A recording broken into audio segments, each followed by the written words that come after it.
Ертеде ешкі жүні бүртеді. Бір күні бір қыз болды. Оған анасы қызыл телпек сыйлапты.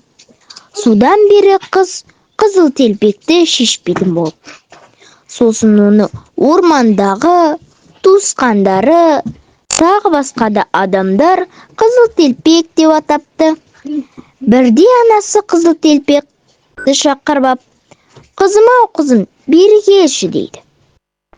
Сосын анасы былай дейді: «Сенің апаң ауырып қапты, соған самсалар әкеп берші» дейді. «Жарайды» дейді. Оған анасы самсаларды мол қылып салып береді.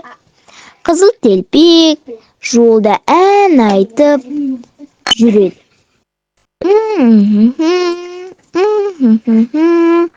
Алдынан бір қасқыр шығады. Сол кезде қасқыр: «Ей, қызыл телпек, мен сені жеп қоямын» деп айтайын деп ойлап отқанда, қазір қызыл телпектің қолында самсалар тұр. Алдап алып алсам бекен, бірінші қайда бар жатқанын білейін. Асығыс көрінеді ғой дейді. «Ей, қызыл телпек, сен қайда барасың?» «Мен апама самсалар апаруға баруым керек» дейді. Соны естіп ап, қасқыр дым деместен жүгіріп қысқа жолмен өтіп кетеді. Ауылдағы шеттегі үйде қызыл телпектің әжесі тұратын. Сол шеттегі үйге барып, қасқыр жіңішке дауысқа салып: «Әже, есікті қалай ашатын еді?» дейді. «Әй, қызыл телпек, ұмытып қалғансың ба? Жіпті тарта қал» дейді. Жіпті тартады.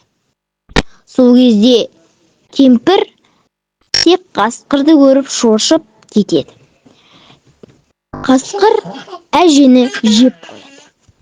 Сосын қасқыр өзі әженің орнына әженің бас киімі мен заттарын тағып алады. Сосын біраз уақыт өткеннен кейін қызыл телпек келеді. Қызыл телпек есікті оп-оңай ашып кіріп кетеді. Сосын әжесін көріп: «Әже, қалайсыз? Сізге мен самсалар әкелдім» дейді. Сосын қызыл телпек қасқырға барып: «Әже, сіздің неге құлақтарыңыз дәу? Сені жақсы есту үшін» дейді қасқыр. «Сіздің неге тырнақтарыңыз ұзын? Сені құшақтау үшін». «Әже, сіздің неге құйрығыңыз бар? Ыңғайлы жату үшін». «Әже, сіздің неге тістеріңіз дәу?» дейді. Сол кезде қасқыр сені жеу үшін деп қызыл телпекті жемекші болады. Сол кезде қызыл телпек шыңғырып жібереді. Қызыл телпектің даусын аңшылар естіп, үйге кіріп кетеді. Сөйтіп аңшылар қасқырды атып, ішінен әжені алып, барлығы аман-есен